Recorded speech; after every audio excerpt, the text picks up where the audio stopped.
తెలంగాణలో నిజంగా కేసీఆర్ గారు ఉన్నప్పుడు 10 సంవత్సరాలు తెలంగాణలో ఒక సిస్టమేటిక్గా ఉండే వాతావరణం. కానీ ఇప్పుడు కొందరు మీడియా వ్యక్తులు తెలంగాణలో విద్వేషపూరితంగా ప్రవర్తిస్తున్నట్టు చాలా స్పష్టంగా అర్థమవుతుంది.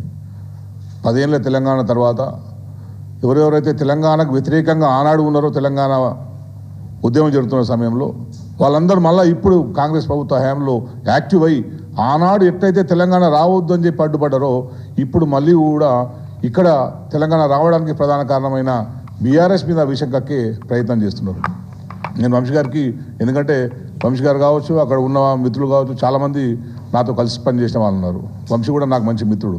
నేను ఒకటే అడుగుతున్నాను, మీరు ఇచ్చిన ఐటెంల ఇది సమంజసమైనదని అడుగుతున్నాను. మీరు దీన్ని ఎట్లా జస్టిఫై చేసుకుంటారో మీరు చెప్పండి. ఎందుకంటే నేను దీన్ని మళ్ళీ మీడియాకు చూపించదలుచుకోలేదు. ఎందుకంటే అంత అసహ్యంగా ట్యాక్స్ పెట్టేవాళ్ళు ఎక్కడ జర్నలిజంలో ఇప్పటివరకు అయితే నేనైతే మరి చూడలే. నేను కూడా పెట్టాను. నేను దాదాపు 23 సంవత్సరాలు నేను కూడా పనిచేసినాను. ఇంత అసహ్యంగా ఒక వ్యక్తిత్వాన్ని హననం చేసే రకంగా స్లగ్స్ కానీ ట్యాక్స్ కానీ ఎన్నడూ నేను పెట్టాను. అట్లా రైటప్లు ఎవరు చూడలేము, ఇప్పటిదా చూడలేను నేను. మరి మీరు ఎందుకు అది అసలు ఛానల్ నడిపిస్తున్నారు? మీరు ఏ విలువలతో నడిపిస్తున్నారు? మీకు ఉన్న ఎటువంటి సమాచారంతో కేటీఆర్ గారిని కావచ్చు, ఇంకో మా పార్టీకి సంబంధించిన నాయకు కేసీఆర్ గారిని కావచ్చు, ఎట్లా మీరు అవన్నీ రాయగలుగుతున్నారు? ఏ సమాచారం ఉంది? దానికి మీకు ఏమైనా ప్రూఫ్స్ ఉన్నాయా? ప్రూఫ్స్ ఉంటే ఎవిడెన్స్ చూపెట్టి పలాంది ఉంది, మీకు నిజంగా దీంతో సంబంధం ఉన్నదని చెప్పి ఎస్టాబ్లిష్ చేయాల్సింది. కానీ ఏది ఎస్టాబ్లిష్ చేయకుండా ప్రజల్లో దుష్ప్రచారాన్ని స్ప్రెడ్ చేయడానికి ఎందుకు మీకు అవసరం వచ్చింది? అంటే దీని వెనకాల పొలిటికల్ మోటివ్స్ ఉన్నాయని అర్థమవుతుంది. మీకేదో పొలిటికల్ మోటివ్స్ ఉన్నాయి. మిమ్మల్ని ఎవరో ప్రేరేపిస్తున్నారు. ఎవరు ప్రేరేపిస్తున్నారని చెప్పడంగా ఉంటుంది. మీరు చంద్రబాబు మనిషి కనుక అందరూ కూడా చంద్రబాబునే అంటారు. మేము చంద్రబాబు ఫండింగ్తో నడుస్తున్నది కనుక చంద్రబాబు ఫండింగ్తో అంటారు. మేమందరం కూడా అదే అంటాం. మీరు మొదటి నుంచి కూడా ఇంకా మేము మాట్లాడాలనుకుంటే చాలా విషయాలు మాట్లాడచ్చు. కానీ మేము ఇప్పటికీ చెప్తున్నాం, అక్కడ కూడా మా వాళ్ళు పనిచేస్తున్నారు. తెలంగాణలో చాలామంది మీ జర్నలిస్టులు ఉన్నారు. మేము అదే చెప్తున్నాం, ఒక సిస్టమేటిక్గా పనిచేయండి, మీరు నీతి నిజాయితీగా పనిచేయండి, విశ్వసనీయమైన సమాచారాన్ని ప్రజలకు ఇవ్వండి. ఇటువంటి కంపు కుళ్ళు ఉన్న సమాచారాన్ని ప్రజలకు ఇవ్వకండి. దుష్ప్రచారం చేసి మా పార్టీ నాయకుల మీద మీరు బురద జల్లి చేసే ప్రయత్నం చేయకండి. నేను అదే చెప్తున్నాను. ఇప్పటివరకు మీరు ఉన్నప్పుడు కూడా మేము మీ దాని ఛానల్, మీ స్టాండ్ కావచ్చు, మీరు తెలంగాణ ప్రభుత్వం ఉన్నప్పుడు మీరు కూడా చాలాసార్లు కేసీఆర్ గారితో కలవాలి, కేటీఆర్తో కలవాలి, హరీష్తో కలవాలి అని చాలాసార్లు వచ్చారు. బహుశా నేను అనుకునేది మీ ఛానల్ కూడా యాడ్స్ ఇచ్చారు. మీ పట్ల కూడా ఎక్కడ వివక్ష చూపినట్టు నాకైతే తెలియదు. మీకు కూడా యాడ్స్ ఇచ్చారు. ఎలక్షన్ టైంలో కూడా మీరు యాడ్స్ తీసుకున్నారు. అన్నీ అయిన తర్వాత కూడా మీరు ఇప్పుడు మళ్ళీ మా పార్టీ పట్ల ఎందుకు ఇట్లా వివక్షపూరితంగా వ్యవహరిస్తున్నారు? నిన్నటి సంఘటన ఎందుకు కారణం? మీరే కారణం. మీ యాటిట్యూడ్ కారణం. ఎందుకు అంతా రెచ్చిపోయి మాట్లాడుకుంటా మొత్తం మీ వ్యూవర్షిప్ పెరగాలంటే రెచ్చిపోవాల్సిన అవసరం లేదండి. కంటెంట్ ఉండాలి. కంటెంట్ క్రియేట్ చేసుకోండి. మంచి కంటెంట్ ఇవ్వండి. ప్రజలకు పనికొచ్చే కంటెంట్ ఇవ్వండి. ప్రజల్ని చైతన్యం చేసే కంటెంట్ ఇవ్వండి. ప్రజలకు తెలియని కొత్త విషయాన్ని తెలియజేసే కంటెంట్ ఇవ్వండి. అంతే తప్పించి ఏదో ఊగిపోతూ ఛానల్ లైవ్లో పెట్టుకొని ఊగిపోతూ మనమే మనమే చేస్తున్నట్టు చెప్తే ఎట్లా? ఇవే చేసిపోయి చేస్తా మనం ఆయన ఎవరినో ఉరి తీయాలని చెప్పి అంటారు. మీరెవరండి? ఓ జర్నలిస్టులు చెప్పే పద్ధతి అది చెప్పండి. మనం రిపోర్ట్ చేసేవాళ్ళం. లేదు నిజంగానే ఆ పరిస్థితి ఉన్నప్పుడు నేను చెప్తున్నా, రాస్తున్నా, ఇది తప్పకుండా నువ్వు ఫలానా దొంగతనం చేసినావని చెప్పి దాన్ని ప్రూఫ్ తీసుకొని మాట్లాడండి. అప్పుడేమన్నా మాట్లాడచ్చు కల్పించి ఏదో అంత గాలి మాటలు తీసుకొచ్చి ప్రచారం తీసుకొచ్చి సోషల్ మీడియాకు మీ ఛానల్కి ఏం తేడా ఉందనిపిస్తుంది? మీకు ఏమైనా తేడా ఉందనిపిస్తుందా?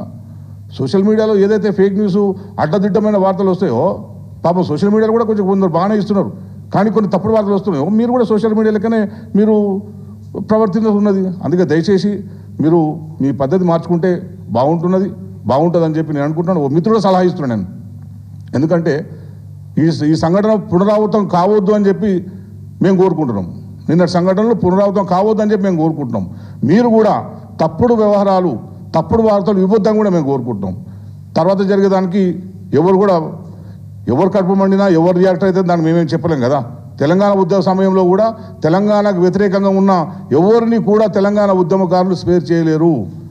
ఇప్పుడు ఇంకా మీరందరూ కూడా తెలంగాణ ఉద్యమం అయిపోయిందని మీరు అనుకుంటున్నారు. కానీ మీరు చేస్తున్న ప్రతి దాడి కూడా తెలంగాణ మీద, మీరు చేస్తున్న ప్రతి తప్పుడు వార్త తెలంగాణ ఉద్యమాన్ని ముందు తీసుకుపోయిన వ్యక్తుల మీద.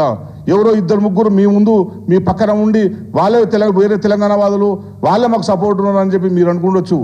వాళ్ళు కూడా తెలంగాణ ఉద్యమం చేసి ఉంటారు. కానీ ఎక్కడ లొంగని తెలంగాణ ఉద్యమకారులం మేము ఇక్కడ ఉన్నాం.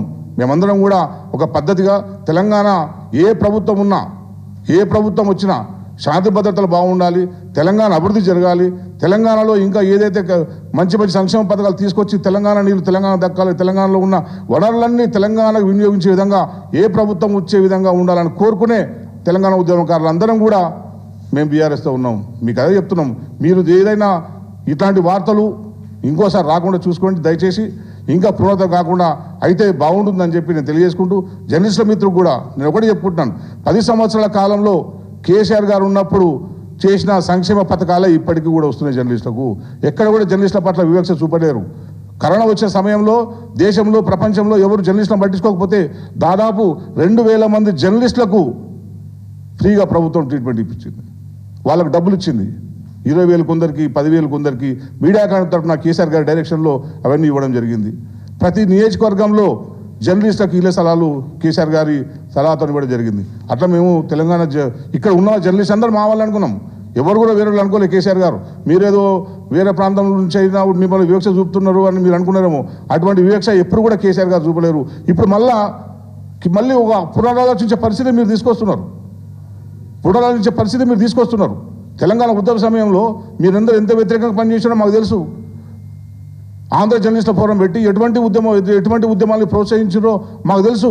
అయినా కూడా మేము మిమ్మల్ని ఎన్నడూ కూడా ఒక మాట అనలేము. తెలంగాణ వచ్చిన తర్వాత అందరం కలిసి మెలిసి ఉందాం, సోదర భావంతో ఉందాం, తెలంగాణలో శాంతి సౌభ్రవంతో ఉందామని చెప్పి అందరం అనుకున్నాం తప్పించి ఎక్కడ కూడా వివక్ష మేము చూపలేము, కేసీఆర్ గారు చూపలేరు. అందుకే మీరు ఇప్పటికి కూడా ఉన్నది ఉన్నట్టు రాయండి, వాస్తవాలని రాయండి. వాస్తవాలు రాస్తే మిమ్మల్ని ఎవరు ప్రశ్నించరు. మీ మీద ఈగ వాళ్ళని కూడా మేము మీకు అడ్డుంటాము. వాస్తవాలు రాయండి. మీరు వాస్తవాలు రాసినప్పుడు మీ మీద ఎవరు వచ్చినా కూడా మమ్మల్ని అడగండి, మేము చెప్తాం. అప్పుడు అరే మన తెలంగాణలో ఉన్నారు, ఓ ఛానల్ మంచిగా ప్రసారం చేస్తుంది, వాస్తవాన్ని ప్రసారం చేస్తుందని మేము కూడా సంతోషిస్తాం. అంతే తప్పించి అవాస్తవాల్ని వక్రీకరించి ప్రభుత్వం ఏదో లీకులు ఇచ్చిందని చెప్పి, ప్రభుత్వం మెప్పు పొందుదామని చెప్పి, ఇంకోవైపు చంద్రబాబు నాయుడు మెప్పు పొందామని చెప్పి ఇష్టం వచ్చిన రీతిగా రాస్తే కనుక ఇది కరెక్ట్ కాదు. అది దాని పరిణామాలు ఎట్లా ఉంటాయనేది కూడా ఎవరు చెప్పలేము. అందుకే దయచేసి ఏంటంటే అందరం ఈ తెలంగాణ శాంతియుతంగా ఉండాలని మేము కోరుకుంటాం. తెలంగాణ ఇంకా అభివృద్ధిలో దేశంలోనే అగ్రగామి స్థాయికి పోవాలని కోరుకుంటాం. ఇక్కడ అన్ని అంగాలు, అన్ని వ్యవస్థలు బాగుంటేనే తెలంగాణ అభివృద్ధి పదంలోకి వస్తే తప్పించి ఇట్లా రోజుకో లొల్లి పంచాయతీ పెట్టుకుంటే తెలంగాణ ఇమేజ్ దెబ్బతింటుందని చెప్పి నేను మీ అందరికీ తెలియజేసుకుంటూ, నేను జర్నలిస్టుల మిత్రులు కూడా ఎవరైనా ఇప్పటికీ నేను చెప్తున్నాను, మహా టీవీలో ఉన్న ఏ తెలంగాణ జర్నలిస్ట్ అయినా సరే మీరు వాస్తవాలు రాయండి, 100% మేము అండగా ఉంటాం.